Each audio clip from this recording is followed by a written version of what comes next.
What's up, guys? We are back with a full slate of MLB playoff action here on Wednesday, October 2nd. Tuesday did not go exactly as projected, guys. Saw a pretty wild day out there.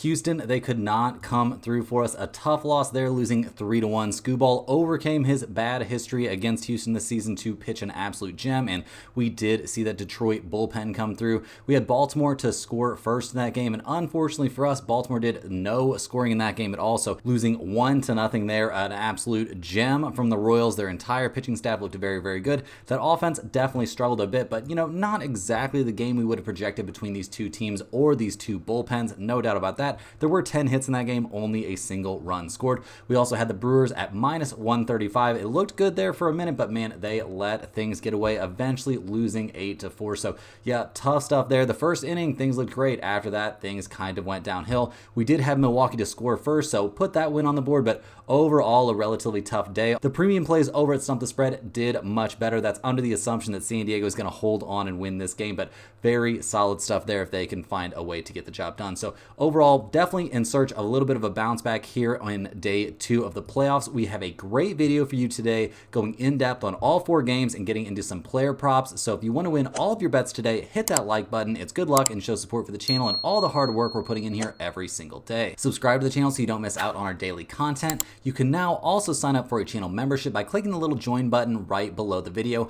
Members get exclusive early access to all NFL and college football videos and get their names up on screen just like right now. I really appreciate the support from all of you. Seeing that badge next to your comments really feels good. I know you're supporting me out here in this journey as we keep pumping out this content. Our videos are sponsored by StumpTheSpread.com. We have a team of experienced cappers over there for every major sport, currently covering MLB, NCAA football, UFC, and the NFL, with NHL guys coming up right around the corner. This is one of the best times of the year to be in the mix with so many sports going on. Click the link in the description if you're interested in signing up, and also to join our free email list to get the occasional free or premium pick straight to your inbox, and to track our new $100,000 to $10,000 challenge, which is going on right now. Comment below with any bets you're looking at today, and we will give you our best advice on all of them. We are committed to responding to every single comment every day, so let us know anything you want to say about my picks, these videos, or anything you see here. As always, our favorite picks will be in the pinned comment down below. Now let's get into our first game of the day. We've got the Detroit Tigers going on the road to take on the Houston Astros in Game 2 of their series,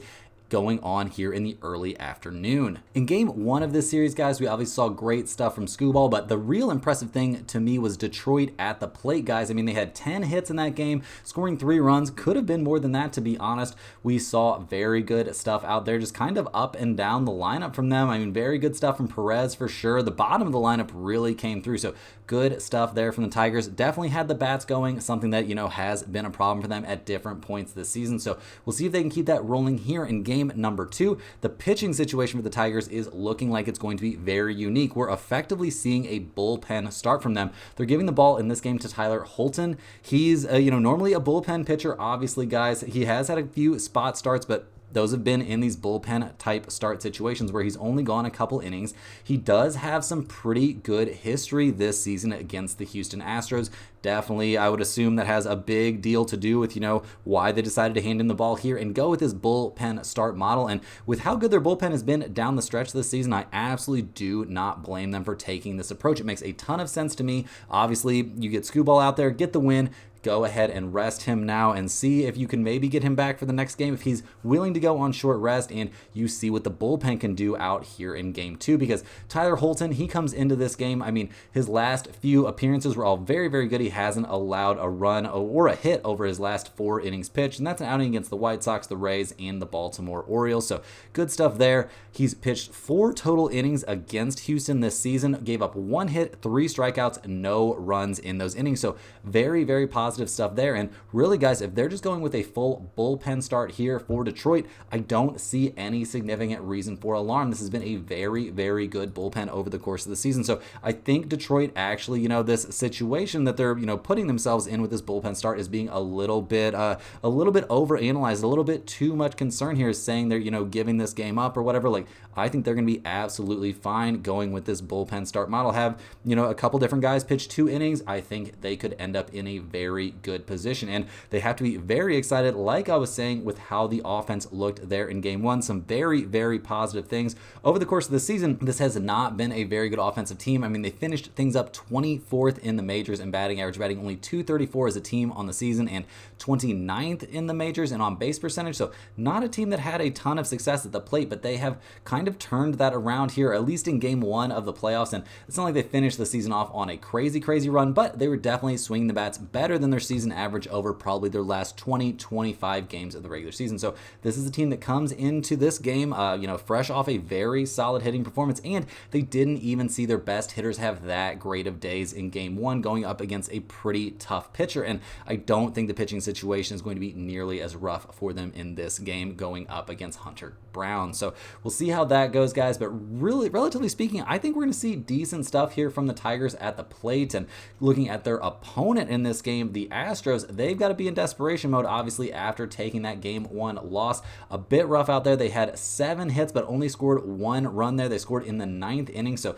yeah, rough stuff there. I mean, yeah, Diaz hitting that single, scoring a run, like, congratulations, but that rally did not last, could not, get over the top there. The pitching for them looked very, very playable. Obviously, Valdez didn't have a great day, giving up 7 hits and 3 earned runs over his 4 1/3 innings, but the bullpen came in and looked very, very good, although they had to soak up a lot of innings. We saw Blanco out there. He looked very good coming out of the pen, so that's an interesting spot. A good idea for them to use him out of the pen. And generally, we expect good stuff to continue here for this Houston Astros bullpen. They've been fantastic this season, especially at the end of the year, no doubt about that. But what are we going to get out of Hunter Brown out there on the mound, guys? He's 26 years old. This is a bit of a high pressure situation for him. He has had 2 starts against the Tigers this season. 1 start in May, 1 start in June. The start in May was pretty solid. The start in June was excellent, guys. A shutout start, 7 innings pitched, only 5 hits and no runs allowed. So very, very good history for him, albeit some kind of old history. He comes into the playoffs throwing the ball relatively well. He did have a terrible start against the Oakland A's back on 9/11, but his last time out was against the Mariners, and that was a good start, albeit against the Mariners. He might not even had his best stuff in that game. He did walk 3 batters. So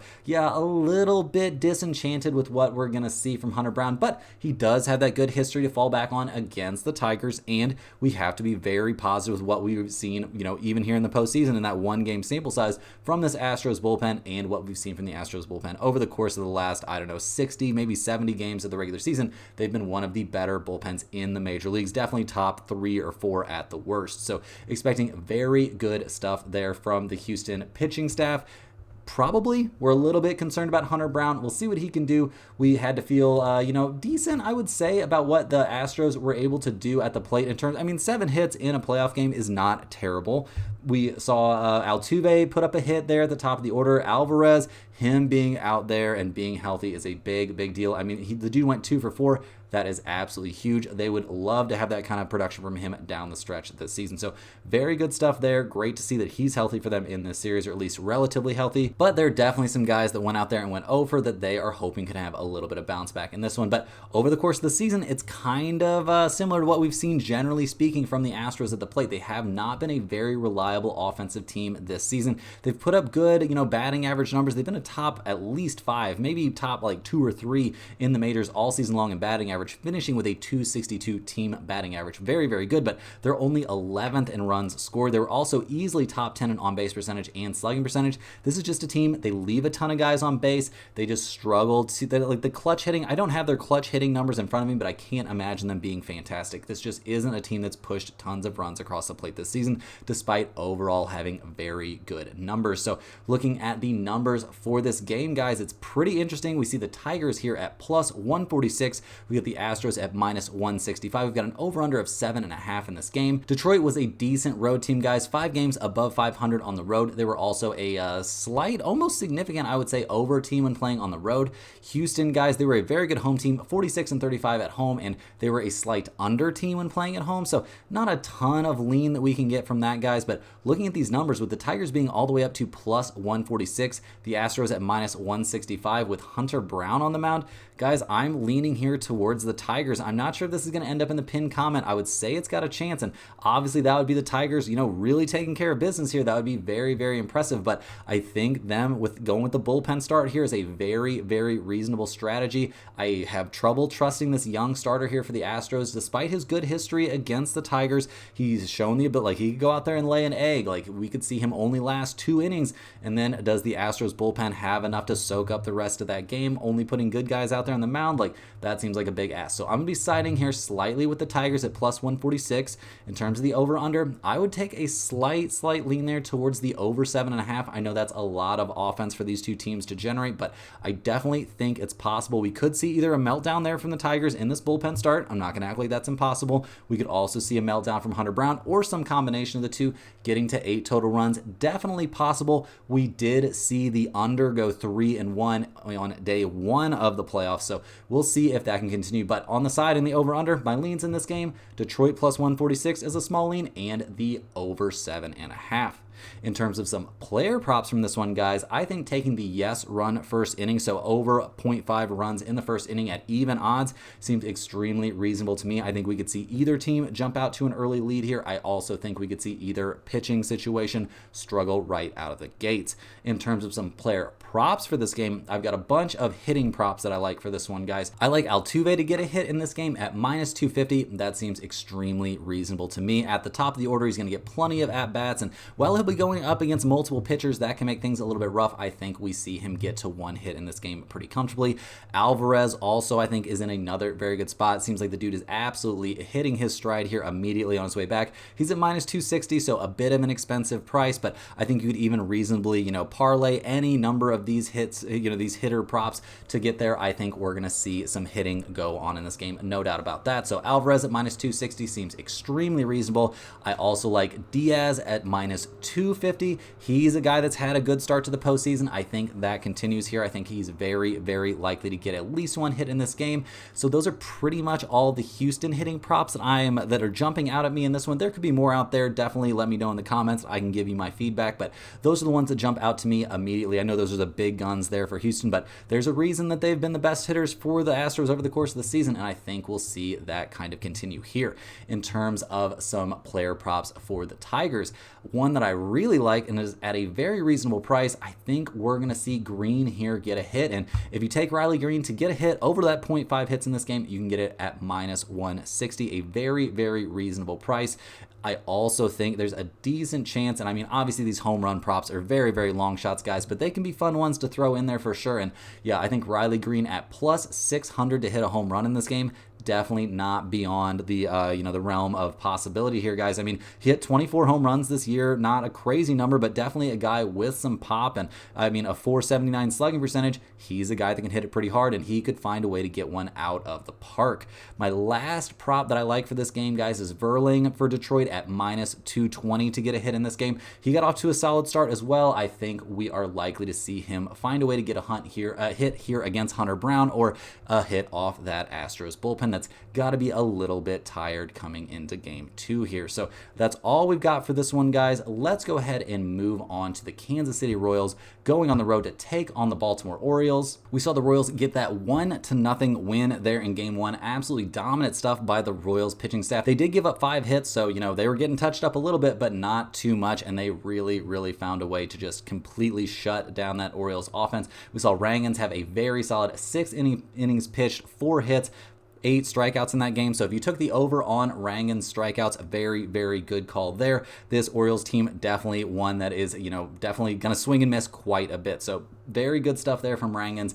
The Royals now have that pivotal 1-0 lead. So good stuff there. We see the Royals, they're going to be hitting the ball in this one to Seth Lugo, who's 16-9 on the season with a 3.00 ERA. So very solid stuff there. He pitched well over his last 5 starts headed into the postseason. He did have a hiccup there against the Tigers where he went 4 2/3 innings, gave up 8 hits and 4 earned runs, but generally speaking, the guy has had a very, very solid year. Absolutely no doubt about that. He hasn't faced Baltimore since he took them on back in early April, so obviously ancient history there, but he didn't have the best time. 5 1/3 innings, 9 hits, 4 earned runs, and a 5-0 loss there for the Royals. But like I said, guys, that was back in April. April. I think on day one, we maybe gave those, long, very old, very stale numbers from early in the season a little bit too much credit. So we're going to try to not fall into that trap in this game, guys. We're going to be more looking at how Lugo did recently, and he threw the ball pretty well. He even had a 10 strikeout game there at the Yankees back on 9-10. So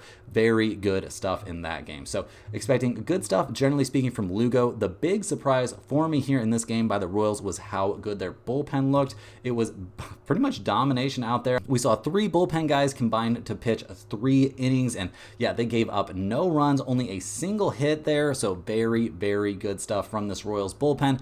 This is not a bullpen that's been good over the course of the year. They've definitely had a plethora of issues out there in the pen. That's been one of the things that held this team back a little bit, kept them in a position where they could have honestly missed out on the playoffs here down the stretch, which would have been kind of a tragedy for a team that had looked so good at so many different points this season. But very good stuff from their bullpen in game 1. Will they be able to replicate that in game 2? Maybe that's a little bit of a big ask, but we'll see. In game 1, things looked no problem for them out there. And guys, the Royals bats obviously scoring only a single run. Not the best offensive day. 5 hits, 1 run out there. But we saw, several guys put up hits. I mean, we had the top of the order definitely carrying the load. 4 out of the 5 hits came from the top 5 starters in the game. So very, very good stuff there. Bobby Witt Jr. getting on the board with a hit and an RBI. Not a huge shock. That guy has been an absolute monster. Perez coming through with a hit as well. Very, very good stuff there. The guys that the Royals would expect to be hitting the ball this postseason are the ones coming through. So good stuff there. Over the course of the year, the Royals haven't necessarily been the hardest hitting team. No way around that, guys. They've been very up and down. I can't really say they haven't been the hardest hitting team, but man, they've had some really high highs and some really low lows. Like there were times this looked like an easily top 5 offense, and then there were some times it looked like they belonged in the bottom 20 in the majors. So we'll see what we get from a team that was 10th in batting average and 12th in slugging percentage in the majors this season. Going up against the Baltimore Orioles here in game 2. The Orioles are going to be handing the ball to Zach Eflin in this game. They're hoping he can kind of replicate the performance they got in game 1 from Corbin Burns, who went 8 innings, gave up 5 hits, 1 run. He struck out 3 and walked 1. A very, very good outing, but man, it just was not quite enough. We did see the bullpen look good in there, obviously 1 inning of work there from the Orioles, so that's good. The bullpen is very fresh here in game 2, but man, that's got to feel rough for Corbin Burns. You have only 1 run, and your team can't even get on the board for you when your team is supposed to be the hardest hitting team in the majors, or at least one of the hardest hitting teams out there. So rough stuff there. The Orioles are going to be giving the ball to Zach Eflin in this game. He's 10-9 on the season with a 3.59 ERA. Over his last 5 starts, he's had some good outings, had some rough outings there at the end of the season.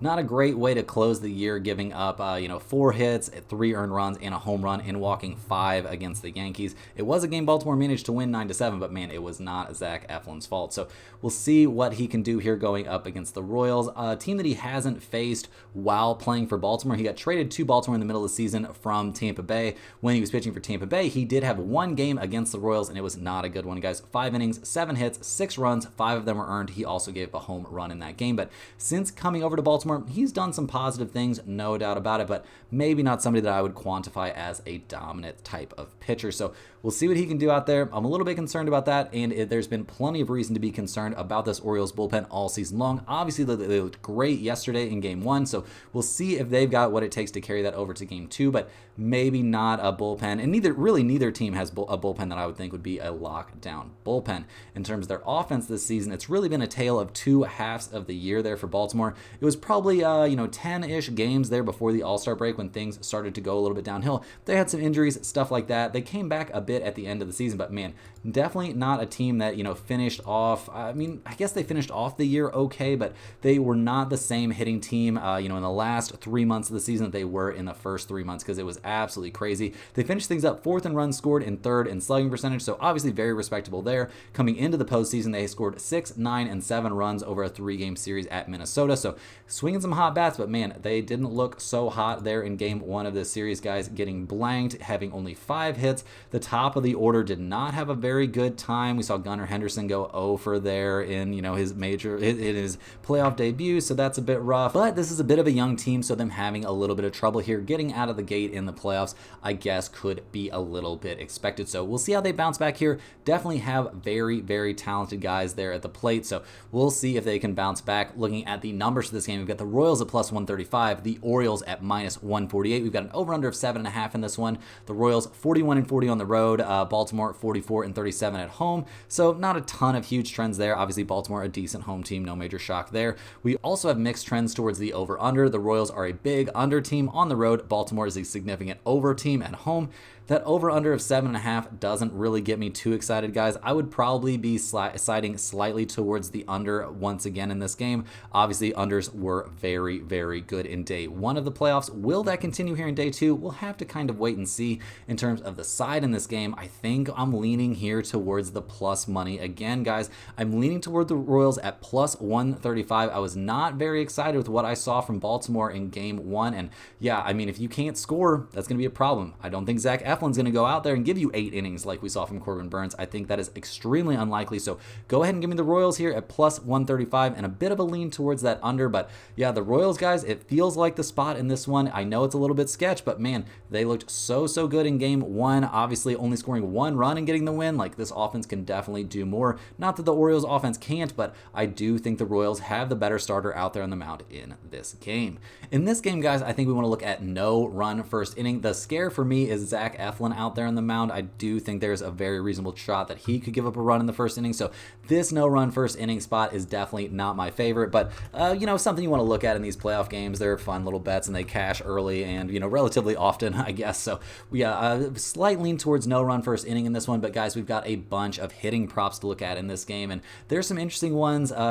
Maybe some kind of long shots, and we don't have numbers on all of these, but I do like Anthony Santander to get a hit in this game, and possibly also you could take a look at him getting a home run in this game. I know we do, generally speaking, expect a pretty decent pitching performance here from Lugo, and if that happens, obviously we're not going to be seeing lots of fireworks there from the Baltimore hitters, but they did have a very rough day yesterday. I think there's reason to think they could bounce back, and Santander has had a very good season, so for him to get a hit and or a home run in this game seems extremely reasonable. I also like Mullins to get a hit in this game. That sounds possible to me as well. We've got some guys here for the Orioles that, some young guys that I maybe don't trust to get a hit in this game, but those two, I think there's a definite chance we could see them put up at least 1 hit and maybe Santander a home run in that game. In terms of the Kansas City props, guys, I like Massey to get a hit quite a bit in this game. I think we'll see him get a hit the vast majority of the time. He had a pretty good time there in game one, guys, at the top of the lineup. I mean, he only had 1 hit, but seeing him get another hit in this game off of definitely a worse pitcher,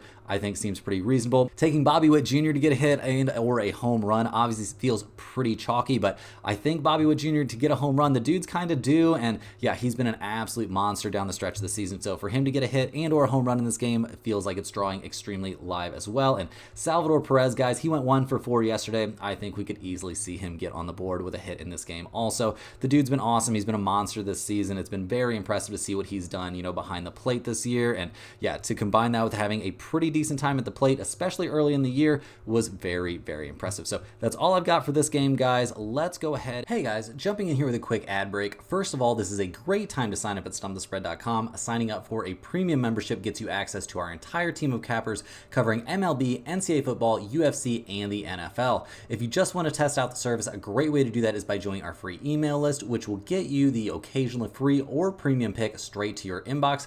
Just go ahead and click that link in the description. It'll take you right over to stumpthespread.com. Also, guys, just to clarify some of the questions we've been getting in the emails and in the comments, I am not the MLB capper for stumpthespread.com. These YouTube picks are obviously free to everyone and are just what I am seeing out there. We have an expert with nearly 15 years of experience that covers MLB and has a very strong algorithm and some very cool tools that he uses to bring our premium members the best picks possible.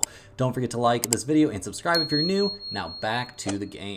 And move right on here. We're going to look at the New York Mets going on the road to take on the Milwaukee Brewers. We saw this game probably be the most exciting game of the day. Obviously, at least the most offense for sure, with the Mets coming away with that 8-4 win. Not what we were expecting in that one. Not even the kind of game we were really expecting. Although it's a little bit different to be like, oh, I think it's going to be a total of 12 runs scored in this postseason game. Like, yeah, that can happen, but obviously not something you're going to very easily see coming. Any of you that took the over in that one, though, very good call. Easy cash there. good stuff. In that game, guys, we saw Severino have a decent start. Not amazing. I mean, 8 hits over 6 innings and 3 earned runs. Yeah, generally speaking, guys, Peralta let us down big time. I had a little bit of faith in him out there, but 4 innings, 2 hits, 3 earned runs in the game. Not the best stuff. And even the bullpen, guys, that vaunted Milwaukee Brewers bullpen came in and had a bit of a rough time. So we'll see if things can turn around a little bit here in game 2 there for the Brewers, who are at home, and definitely maybe some rust showed there in game 1 after being a team that had things locked up pretty early. But the Mets, they're going to be handing the ball to Sean Manaea here in game 2. He had a good season, 12-6 on the year, a 3.47 ERA, but big concern here, guys, a very big concern. The last time he was on the mound, back on 9/27, so September 27th, only a few days ago, he got absolutely shelled there at Milwaukee, destroyed 3 2/3 innings, 7 hits, 6 runs, 5 of them were earned. He walked 2, struck out only 1, one of his worst starts here down the stretch, but it's not like he was lights out down the stretch either. He had a weak start against the Phillies, a weak start against the Reds. These are all starts that occurred in a 1-month span, guys. So Manaea, maybe not throwing the ball amazing here down the stretch. Definitely have my concerns about him in this game. And that last start was his only start against the Brewers this season, so we literally only have negative history for Manaea in this matchup. So major concerns there for the Mets starting pitching situation in this game. Absolutely no doubt about that. Yesterday, they had to be very happy with what they saw from their bullpen. 3 shutout innings, nice stuff there, no doubt about that. 4 total strikeouts over 3 innings and no runs allowed. You cannot ask for more than that out of your bullpen. Very good there in support of Severino. So good stuff there. But over the course of the season, this Mets bullpen has not been that dominant. Definitely a bullpen with some question marks. They've been better down the stretch. Don't get me wrong. Like, this is not a bullpen that I think is some sort of disaster, but I also have at least some level of concern for this bullpen. And in terms of their offense, obviously putting up 8 runs on 7 hits yesterday. Great stuff. We saw good stuff from Lindor. They did all that damage without hitting a home run, which is pretty impressive. Like,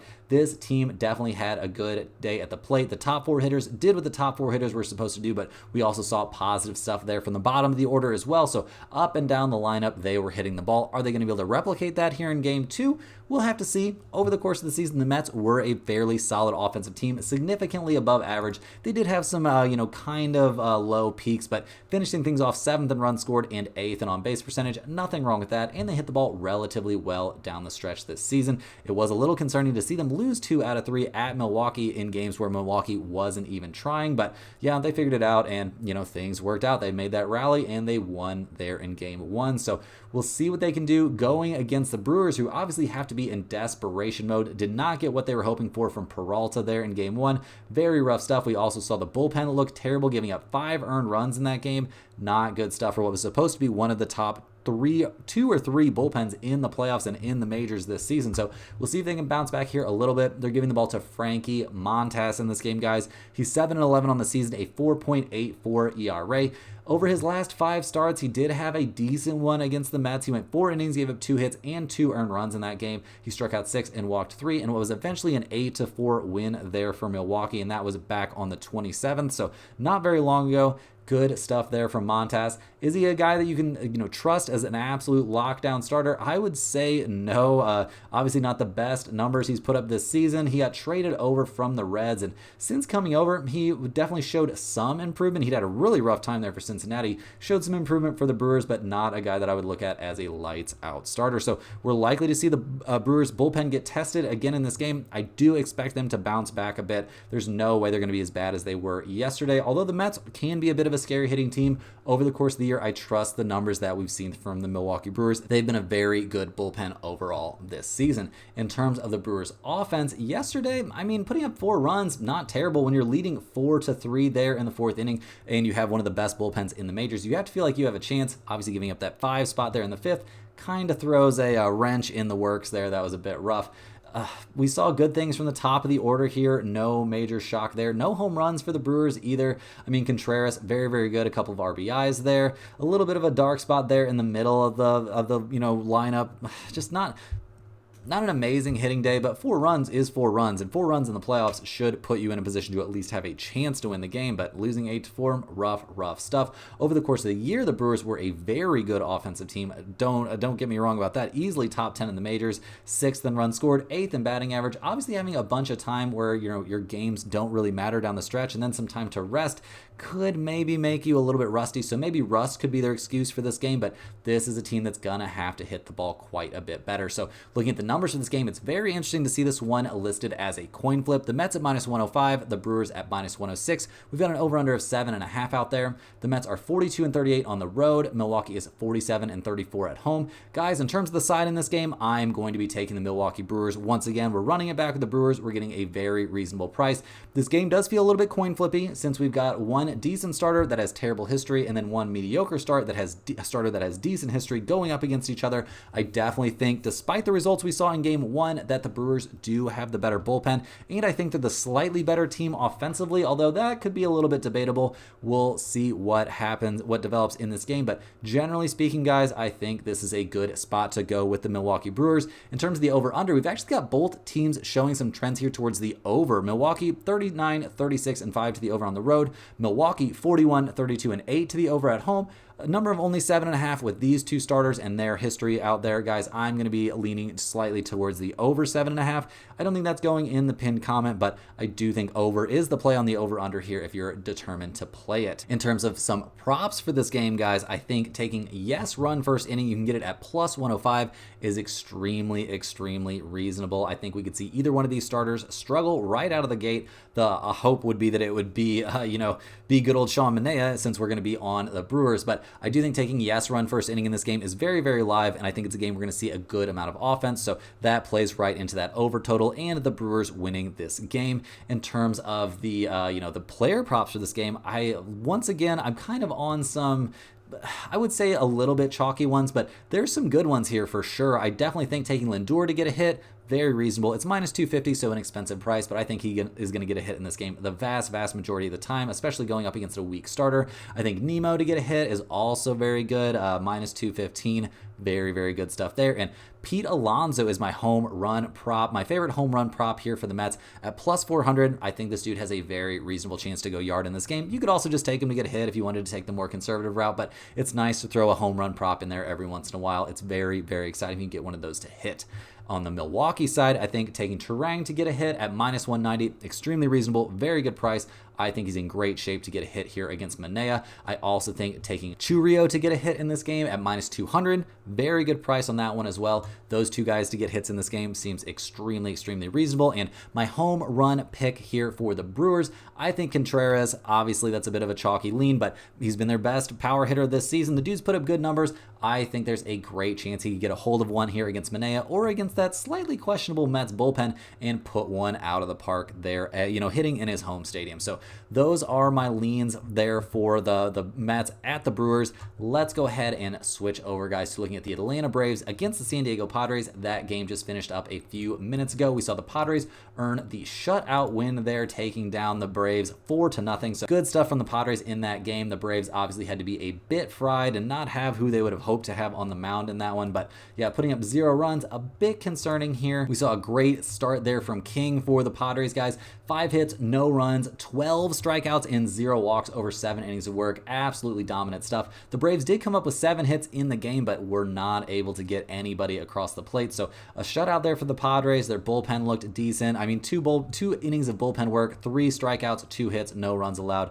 Nothing wrong with that. The Braves did have to burn through a bunch of bullpen guys, basically doing a full bullpen start, and it was a bit rough out there. I mean, we saw some good stuff, we saw some bad stuff, but overall giving up 4 runs, not the end of the world, but yeah, not enough to keep your team in the game when you are struggling at the plate so much. Atlanta, obviously, they've got to be in desperation mode right now. We are looking at them handing the ball in this game to Max Fried, it's being reported, so still no sale. What horrifying timing there to have a back problem crop up very, very rough stuff from there. Max Fried comes into this game 10-11 on the season, a 3.25 ERA. Over his last few starts, guys, we saw, I would say, 3 good starts and 2 bad starts, and a great start going into the postseason there. His last time out was back on the 27th. 8 2/3 innings, 3 hits, 9 strikeouts, 2 walks, 0 runs allowed to the Kansas City Royals. So absolutely elite stuff in that game. In terms of his history this season against the Padres, though, guys, back in mid-May, he did have 1 start there against San Diego, and it wasn't a great one. 4 1/3 innings,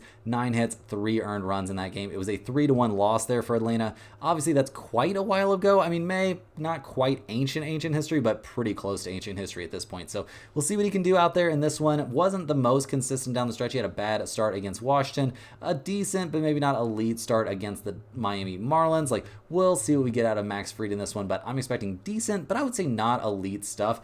In terms of their bullpen, obviously Atlanta's been one of the best bullpens in Major League Baseball this season, so I'm generally expecting good stuff from their bullpen that didn't make too many mistakes. We did see Jackson give up a home run late there in his last 2 innings of the game, but other than that, not a horrible outing from the bullpen, and it was a full bullpen start, so we'll see what they've got left out there for this one. I think they'll be fine. I'm not expecting major problems for the bullpen. I am worried about the hitting there for Atlanta, although we did see the top of the lineup do pretty good. Each of their top 5 hitters managed to come up with a hit.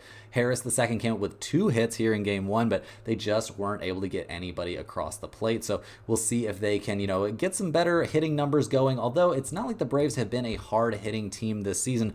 Overall, finishing things up 15th in the majors in runs scored. Very, very average numbers. I mean, down the stretch, they didn't hit the ball particularly hard. They had very good pitching and stuff like that, but that's kind of been the hallmark of this team. They rely heavily on Ozuna to kind of carry this offense, and if he isn't going to, really get the guy, he's got to have guys get on base, then he also has to hit. Like, you just need more hitting out there. So we'll see what they can do going up against the Padres, who had to feel great there after game 1.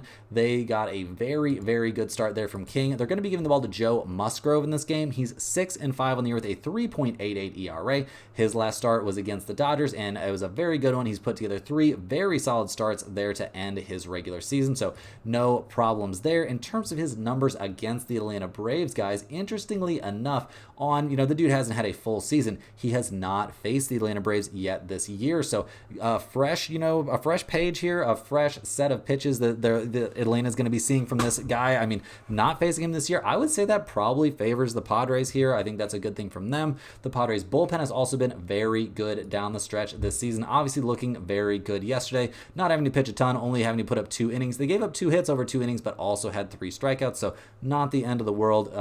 Working things out there. Very good stuff from the bullpen, and the Padres bullpen has been very good down the stretch this season, so expecting good stuff there. And the offense got the job done, guys. Seeing Tatis hit a home run, I mean, 2 home runs there. You got a home run from the bottom of the order. That's got to feel pretty freaking good. A total of 7 hits in this game for Atlanta, a total of only 5 hits for the Padres, but they managed to put up 4 runs on those 5 hits, so very, very good stuff there. Seeing Tatis look so good out there is very, very good. I mean, yeah, just not a lot of major complaints for me, and we could even see the top of this order. I mean, Profar and Machado going 0 in game 1. Do you think that's going to happen 2 games in a row? Seems a bit unlikely to me. So looking at the numbers for this game, guys, they just came out. We've got the Braves at +100, the Padres at -116. We've got an over-under of 7 floating around out there. Atlanta 43-38 on the road this season. The Padres 45-35 at home. We've got mixed trends towards the over/under. The Padres are an over team. The Braves are an under team. Guys, looking at the numbers for this game, I definitely think this is a spot we have to think about taking the Padres at -116. I know maybe it feels like we're prisoner of the moment here because they're coming off of a 4-0 win, but man, they just looked really, really good out there. I'm not that thrilled with what I'm seeing from the Braves hitters. I think we could see very good stuff from Musgrove in this game. Obviously, if Atlanta pulls some sort of fast one and we end up seeing Sale out there or something, things could change. So keep an eye on that pinned comment, but it just feels like this has been a really, really bad luck situation for the Braves to have their best pitcher and one of the best pitchers in the league dealing with back spasms at this moment. So going to be leaning towards the Padres here at -116. Definitely the better offense, and I think it's probably a better pitching situation for them in this game, to be honest. In terms of the over-under for this game, an over-under of only 7 makes me want to lean a little bit towards the under in this one, but not one of my favorite spots out there, guys. I think I have player props that I like better than that number, and in looking at those player props, guys, I think we want to take a small look at no run first inning in this game.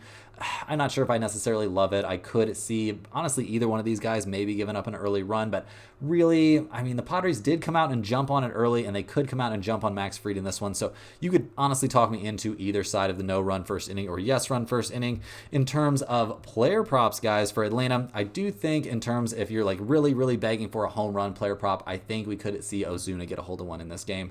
I know that feels a little bit chalky, but I think you can get it at a pretty good number, and it would be very, very clutch, very, very key for him to come up with a home run in this game. I think taking Olsen to get a hit makes a lot of sense as well. He got a hit in game one, and batting cleanup there, he's going to get plenty of opportunities. He's somebody that's got to be really, really locked in. So I'm expecting decent chances for him at the plate, and I also think going ahead and taking the Atlanta Braves leadoff guy, Harris the second. He had 2 hits in game one. Is he going to go 0 for in game two? Seems like a bit of a stretch to me. I think there's a good chance he comes up with a hit in this one. In terms of the Padres, in terms of their player props, guys, I think Cronenworth to get a hit, very, very live in this game. I know he's, he's buried on the order. 6th or 7th is where he'll very likely end up, but he went 1 for 2 yesterday. Very, very good stuff. I think there's a great chance we see him get on the board with a hit here in game 2 as well. Tatis to hit a home run. He hit a home run yesterday. I think he's seeing the ball great. I think he's going up against a less good pitcher, guys. I know it's kind of wild to take a guy to hit home runs in back-to-back games, but I don't think it's out of the realm of possibility at all. I like him to hit a home run. You could also talk me into Machado to get a hold of one and hit a home run as well. He's somebody I think is in a decent spot to get a hit in this game also. And guys, I like Profar to bounce back and get a hit. He did not get a hit in game one, going 0 for 3. I think we see him bounce back and put up a hit in this one. But guys, that's all I've got for you today on these 4 games. Thanks for watching. Hit that like button for good luck on all of your bets, and subscribe to the channel if you're new. Let me know in the comments any questions you have on today's slate. Thanks for watching. You can click the link in the description to check out stumpthespread.com, and we will see you guys tomorrow for more sports betting action.